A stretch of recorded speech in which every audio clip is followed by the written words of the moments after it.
ഞാനും അങ്ങനെയാണ് വിചാരിച്ചത്. എൻ്റെ തീർന്നു നേരത്തെ.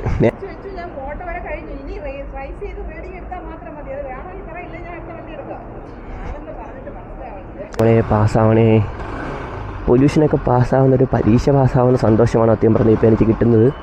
സമയം അത് ആർക്കു വേണ്ടി വെയിറ്റ് ചെയ്യാറില്ല, അത് അതിൻ്റെതായ രീതിയിൽ കടന്നു പോകും. അപ്പോൾ അടുത്തെങ്കിലും എന്തെങ്കിലും പറയാനോ എന്തെങ്കിലുമൊക്കെ ചെയ്യാനോ ഉണ്ടെങ്കിൽ സമയം വേസ്റ്റാക്കാതെ ഉടനെ തന്നെ ചെയ്യണം. മെയിനായിട്ട് വണ്ടിയുടെ പൊല്യൂഷൻ തീർന്നിട്ടുണ്ടോ എന്ന് നോക്കണം. ഞാൻ ഈ ഇടയ്ക്കായിരുന്നു പൊല്യൂഷൻ എടുത്തതെന്നായിരുന്നു എൻ്റെ വിശ്വാസം. ഞാൻ വീഡിയോസൊക്കെ ഇട്ടിട്ടുണ്ടായിരുന്നു പൊല്യൂഷൻ BSTയുടെ പൊല്യൂഷൻ ടെസ്റ്റ് ഫെയിൽ ആവില്ലെന്ന് വീഡിയോസ് വരെ ഇട്ടായിരുന്നു. അപ്പോൾ നിങ്ങളുടെ വീഡിയോസൊക്കെ കാണുന്നവരാണെങ്കിൽ അത് മിക്കവാറും ശ്രദ്ധിച്ചിട്ടുണ്ടാവും. പക്ഷേ ഇന്നലെയാണോ മിനിഞ്ഞാന്നാണ് എന്തോ ഒരു മെസ്സേജ് വന്നു, PUS pollution certificate January 26 expire ആവുമെന്ന്. അങ്ങനെ ഞാൻ ഇന്നലെ എഴുന്നിട്ട് എൻ്റെ പഴയ വീഡിയോസൊക്കെ എടുത്ത് ഡേറ്റ് നോക്കി. അപ്പോഴാണ് ഞാൻ 5 മാസം മുമ്പാണ് ആ വീഡിയോ എടുത്തതും ഞാൻ എടുത്തതിന് അന്ന് തന്നെ അപ്ലോഡും ചെയ്തായിരുന്നു. അപ്പോൾ 6 മാസം ആണ് സാധാരണ പൊല്യൂഷൻ്റെ ഡേറ്റ് വരുന്നത്. ഞാൻ ആദ്യം വിചാരിച്ചത് ഇവന്മാർ എന്ത് പരിപാടിയാണ് കാണിക്കുന്നത്, 6 മാസത്തിന് മുമ്പ് പൊല്യൂഷനൊക്കെ തീർന്നു എന്നൊക്കെ വിചാരിച്ച്.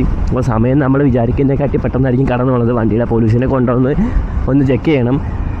അന്ന് എനിക്ക് പൊല്യൂഷൻ പാസ്സായപ്പോൾ എന്തോ ഒരു പരീക്ഷ പാസ്സായ സന്തോഷമായിരുന്നു. കാരണം BST വണ്ടിയുടെയൊക്കെ ഒരുപാട് പേരെ പൊല്യൂഷനൊക്കെ ഫെയിലാവുന്ന കാര്യമൊക്കെ കേട്ടായിരുന്നു. അപ്പോൾ അത് ഫെയിലാവാതിരിക്കാൻ ടിപ്സും കാര്യങ്ങളൊക്കെ ഞാൻ ആ വീഡിയോ തന്നെ ഇൻക്ലൂഡ് ചെയ്തിട്ടുണ്ടായിരുന്നു. ആ വീഡിയോ ഞാൻ പറ്റുമെങ്കിൽ ഇതിൻ്റെ സ്ക്രീനിലെല്ലാം കൊടുത്തേക്കാം, അതോടൊന്ന് കണ്ടേക്ക്. പിന്നെ നിങ്ങൾ ചാനൽ സബ്സ്ക്രൈബ് ചെയ്താണ് ഈ വീഡിയോ കണ്ടുകൊണ്ടിരിക്കുന്നതെങ്കിൽ തീർച്ചയായിട്ടും ചാനൽ സബ്സ്ക്രൈബ് ചെയ്യണം. പിന്നെ ലൈക്കൊക്കെ ലാസ്റ്റ് ഒന്നും ആരും അടിക്കുന്നില്ല, പറ്റുമെങ്കിൽ ഇപ്പോഴേ ഒന്ന് അടിച്ച് വെക്കണം. അപ്പോൾ നമുക്കിനി പമ്പിൽ പോയിട്ട് ബാക്കി കാര്യങ്ങൾ നോക്കാം.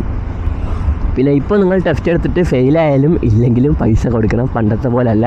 ഇപ്പോൾ ടെസ്റ്റ് ഫെയിലായ ഇത് അവർ സൈറ്റിൽ അപ്പോൾ തന്നെ അപ്ലോഡും ചെയ്യും. പിന്നെ നിങ്ങൾക്ക് 24 മണിക്കൂർ കഴിഞ്ഞിട്ടേ അടുത്ത ടെസ്റ്റിൻ്റെ ഇത് അപ്ലോഡ് ചെയ്യാൻ പറ്റൂ. പക്ഷേ എൻ്റെ ഒരു ഫ്രണ്ട് പറഞ്ഞായിരുന്നു, അബീത്തണ്ണ, അത് നമ്മൾ അബീത്തണ്ണനാണ് വരുന്നത്, കാരേറ്റ് സ്റ്റാൻഡിൻ്റെ എല്ലാമായ സ്വന്തം അബീത്ത്. അപ്പോൾ എന്തായിരുന്നു, ടെസ്റ്റ് ഫെയിലായാലും പൈസ അടയ്ക്കണം. പിന്നെയുള്ള കാര്യം എന്ന് വെച്ചാൽ അവർ അപ്പം തന്നെ അത് സൈറ്റിൽ അപ്ലോഡ് ചെയ്യും. ഇപ്പോൾ 24 മണിക്കൂർ മുമ്പ്. പിന്നെ അതിന് ശേഷം ഉടായ്പ കാണിച്ചൊക്കെ എങ്ങനെയെങ്കിലുമൊക്കെ ഇത് എടുക്കാൻ വേണ്ടിയൊക്കെ ഉദ്ദേശിക്കുന്നുണ്ടെങ്കിൽ 24 മണിക്കൂർ കഴിഞ്ഞാൽ ദയവേത് എടുക്കാവൂ, ഇല്ലെങ്കിൽ നിന്നെയൊക്കെ സ്പോട്ടിൽ തന്നെ പിടിക്കും. പിന്നെ വേറൊരു പയ്യൻ പറഞ്ഞായിരുന്നു, അവൻ ഈ കാരേറ്റ് പമ്പിൽ നിന്ന് ഫെയിലായിട്ട് അവൻ വേറെ പമ്പിൽ ഇപ്പോൾ എടുത്തപ്പോഴത്തേക്ക് പാസ്സായെന്ന്. അപ്പോൾ ഫെയിലായെങ്കിൽ അങ്ങനെയൊക്കെ ഒന്ന് നോക്കണം. പിന്നെ അത്യാവശ്യം നല്ല രീതിക്ക് മെയിൻറ്റെയിൻ ചെയ്ത വണ്ടിയൊക്കെ ആണെങ്കിൽ ഇനിയിപ്പോൾ എത്ര പഴയ വണ്ടിയാണെങ്കിലും പൊല്യൂഷനൊന്നും ഫെയിലാവാനൊന്നും പോകുന്നില്ല. കാരണം ഞാൻ അവിടെ ഇന്നപ്പോൾ ഒരു BS6 ആക്റ്റീവ വണ്ടി വന്നായിരുന്നു, അത് വേറെ ഫെയിലായി. അപ്പോഴാണ് ഞാൻ വിചാരിച്ചത് എൻ്റെത് മിക്കവാറും ഫെയിലാവുമെന്ന്. പക്ഷേ ദൈവാനുഗ്രഹത്തിലും അത്യാവശ്യം നല്ല രീതിക്ക് മെയിൻറ്റെയിൻ ചെയ്യുന്നുണ്ട്. എൻ്റെ വണ്ടിക്ക് പ്രത്യേകിച്ച് ഫെയിലേ ആയില്ല. എൻ്റെ അടുത്ത് 16 മോഡൽ വണ്ടിയാണ്, അപ്പോൾ തന്നെ പഴക്കം നിങ്ങൾക്ക് ആലോചിക്കാം. പക്ഷേ ഫസ്റ്റ് ചാൻസിൽ തന്നെ പാസ്സായി. ഇനിയിപ്പോൾ ഫെയിലാവോ ഇല്ലേ നമുക്ക് പറയത്തില്ല. പൊല്യൂഷൻ നമ്മളെക്കാട്ടി മുമ്പ് വേറൊരു മാമ ഇവിടെ നിന്ന് പൊല്യൂഷൻ എടുക്കാൻ നിൽപ്പുണ്ട്.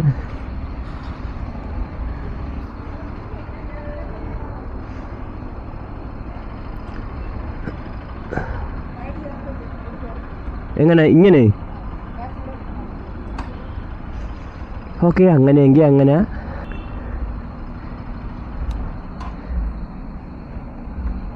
നമ്മളോട് വന്നതിന് ശേഷം കുറച്ച് നേരം ചെറുതായിട്ടൊന്ന് പോഫ്റ്റാണ്.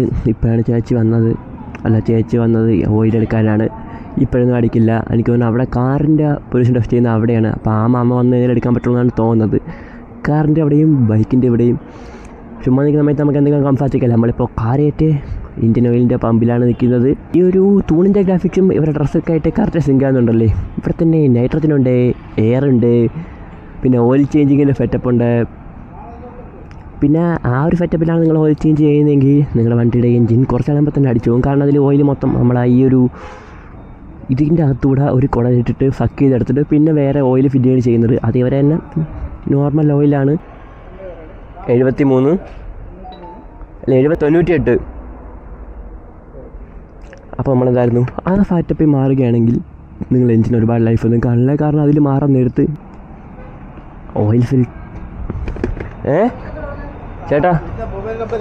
ഓയിൽ ഫിൽറ്റർ അവർ മാറില്ല, അവർക്ക് മാറാൻ പറ്റില്ല.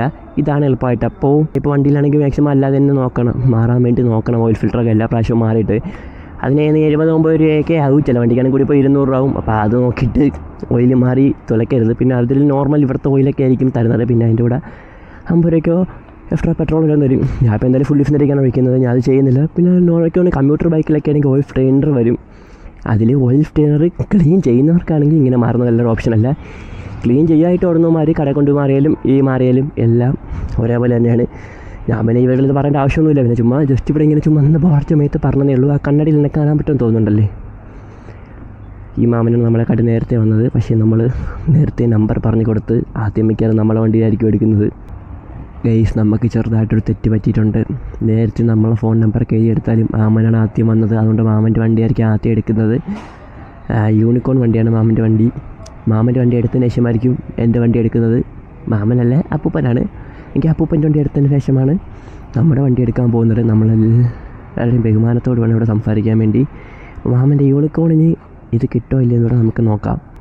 ക്യാമറ ഇങ്ങനെ പ്രൊജക്റ്റ് ചെയ്ത് ഇങ്ങനെ ഇരിക്കുന്ന കുറച്ച് വൃത്തികേടായിട്ടുണ്ടല്ലേ. ഗോപ്രോ ആണെങ്കിൽ ഇങ്ങനെ ചരിഞ്ഞിരുന്നതിന് ഇതിൻ്റെ ഒരു ഹൊറിസോണ്ടൽ മൗണ്ട് ഉണ്ട്. അത് വെച്ച് തന്നെ ഇത് ചരിഞ്ഞിരിക്കും. ഞാൻ അത് വാങ്ങിക്കാൻ നോക്കിയതാണ്. പിന്നെ അത് 3500 രൂപ ഞാൻ പിന്നെ ആ പ്ലാൻ അങ്ങനെ ലൈഫിന് ഉപയോഗിച്ചു.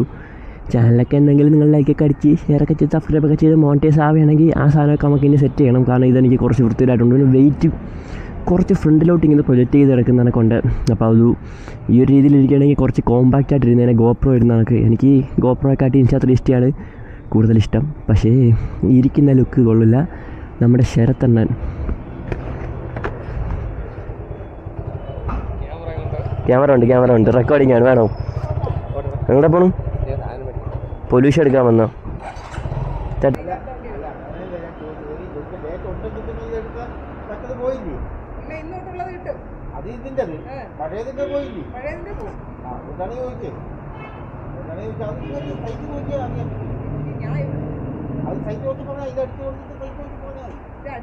പറഞ്ഞത് 26-ാം തീയതി കാണിക്കുന്നത്. 26-ാം തീയതി കഴിഞ്ഞു വെച്ചു. ഞാൻ ഫോട്ടോ വരെ കഴിഞ്ഞു. ഇനി റൈസ് ചെയ്ത് റീഡിങ് എടുത്താൽ മാത്രം മതി. അത് വേണമെങ്കിൽ പറയില്ല, ഞാൻ അടുത്ത വണ്ടി എടുക്കാം.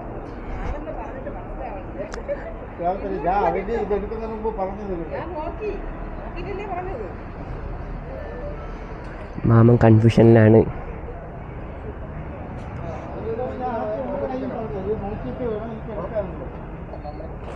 മാമന് മനസ്സിലായില്ല. മാമ നോക്കി, മാമൻ്റെ ഇത് തീർന്ന് 26-ാം തീയതി തീർന്ന് മാമൻ്റെ പൊല്യൂഷൻ്റെ ഇത്. മാമൻ്റെ തീർന്ന്. എൻ്റെത് ഇന്നലെ തന്നെ തീർന്ന. ഞാൻ ഈ ഇടയ്ക്കായിരുന്നു എടുത്തത്. ഇന്നലെ മെസ്സേജ് വന്ന് തീർന്നെന്ന്. അപ്പോഴാണ് ഞാൻ എടുത്തത്. ഡേറ്റ് നോക്കിയത് തീർന്ന്. സമയമൊക്കെ പെട്ടെന്നാണ് പോകണം നമ്മൾ വിചാരിക്കണേ കാട്ടി. ഞാൻ ഈ ഇടയ്ക്ക് വന്നണക്കാണ് എനിക്ക് ഓർമ്മ ഉണ്ടായിരുന്നത്. പക്ഷെ 6 മാസമായി കറക്റ്റ്. മാമന് ഞാനിപ്പോൾ ഒരു ദിവസമായിരിക്കും വന്നെടുത്തത്. എനിക്ക് 26-ാം തീയതിയാണ് തീർന്നത്. ഇന്നലെ മെസ്സേജ് വന്നു മാമന്.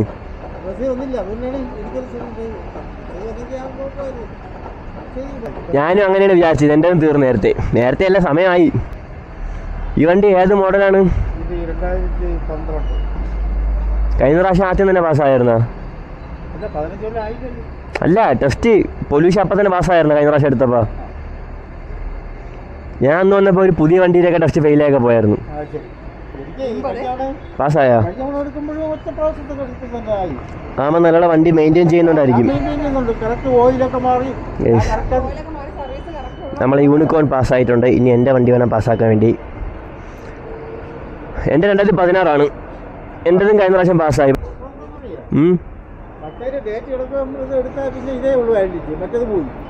ഒരു മാസം കുറയും. ഇപ്പം 1 മാസം കൂടെ ഉണ്ടെങ്കിൽ ഇതിപ്പോൾ എടുത്തു കഴിഞ്ഞാൽ പോയി. അല്ല, ഇതിപ്പോൾ എടുത്തിട്ടേ 1 മാസം കൂടെ ഉണ്ട്. ഫെയിലായി കഴിഞ്ഞാൽ അതും പോയി, ഇതും പോയി. നമ്മുടെ ആദ്യം നമ്മുടെ നമ്പർ പ്ലേറ്റും വണ്ടിയും കാര്യം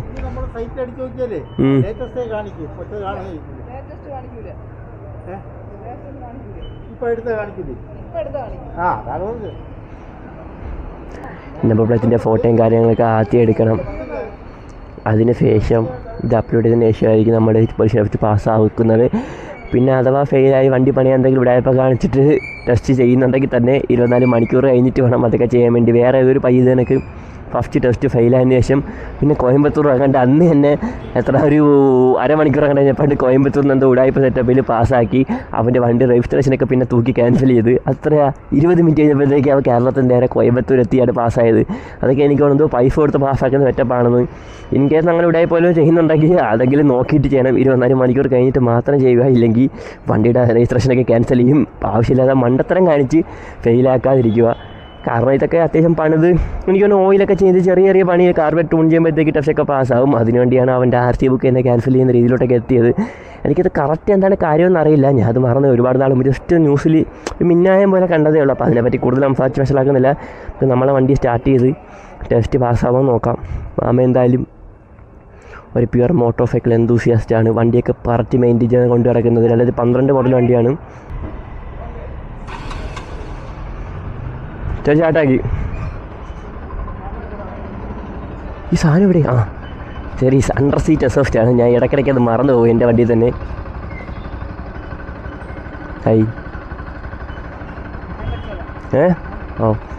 പാവം ചേച്ചി സഹായിക്കാനാണ് വന്നത്. എപ്പോഴും അറിയാമെങ്കിലും ഈ എക്സോസ്റ്റ് എവിടെയാണെന്ന് എനിക്ക് ഇടയ്ക്കിടയ്ക്ക് ചിലപ്പോൾ ഡൗട്ട് വരും. അത് ചില സമയത്ത് എനിക്ക് വല്ലപ്പോഴും വരാറുള്ളെങ്കിലും വണ്ടിയിൽ ആരെങ്കിലും ഇതൊക്കെ പുകയ്ക്ക് ടെസ്റ്റ് ചെയ്യുന്നിട്ട് വണ്ടിയുടെ എക്സോസ്റ്റ് നോക്കും. കാരണം എല്ലാ വണ്ടിയിലും ഇതുപോലെ സൈഡിലായിരിക്കും വരുന്നത്. എൻ്റെ വണ്ടിയിൽ അണ്ടർ വലിയാണ് വരുന്നത്. പക്ഷേ എൻ്റെ കുഴപ്പമെന്ന് വെച്ചാൽ നമുക്കങ്ങനെ വലുതായിട്ട് വെള്ളത്തിലൊന്നും ഇറക്കത്തില്ല. ആദ്യമേ എക്സോസ്റ്റിൻ്റെ അകത്ത് വെള്ളം കയറി റൈസ് ചെയ്യണം.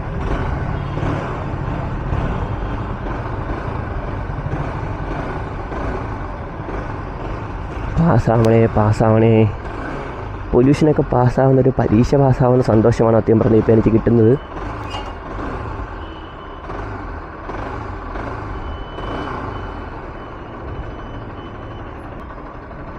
മതി. പാസ്സായ ചേച്ചി? ചേച്ചി ഞാനേ ഒരു 150 അയക്കാം. അപ്പോൾ ബാക്കി പൈസയ്ക്ക് പെട്രോൾ അടിക്കണം അവിടെ നിന്ന്. കേസ് നമ്മൾ ടെസ്റ്റ് പാസ്സായിട്ടുണ്ട് ഇന്ത്യൻ ഓയിലിൽ നിന്ന്. ഇനിയിപ്പോൾ അടുത്ത 6 മാസത്തേക്ക് നമുക്ക് പേടിക്കാനൊന്നുമില്ല. ഈ 6 മാസവും പെട്ടെന്ന് കടന്നു പോകുന്നതന്നെ വിചാരിക്കാം. അപ്പോൾ നമ്മൾ AFും ടെസ്റ്റ് പാസ്സായിട്ടുണ്ട്. അതേപോലെ തന്നെ നേരത്തെ ഇന്ന് മാമൻ്റെ യൂണിക്കോണും പാസ്സായിട്ടുണ്ട്. ഇപ്പോൾ എല്ലാവരും ഹാപ്പിയാണ്. ഇപ്പോൾ വേറൊരു ചേട്ടൻ ഒരു ഗ്ലാമർ കൊണ്ടുവന്നിട്ടുണ്ട്. അതും പാസ്സാവുന്നുള്ള ശുഭപ്രതീക്ഷയോടെ നമ്മൾ ഇവിടുന്ന് പെട്രോളും അടിച്ചിട്ട് ഈ വീഡിയോ അങ്ങ് വൈൻഡപ്പ് ചെയ്യുകയാണ്. അപ്പോൾ പുതിയൊരു വീഡിയോ കാണുന്നവർ ബൈ ബൈ.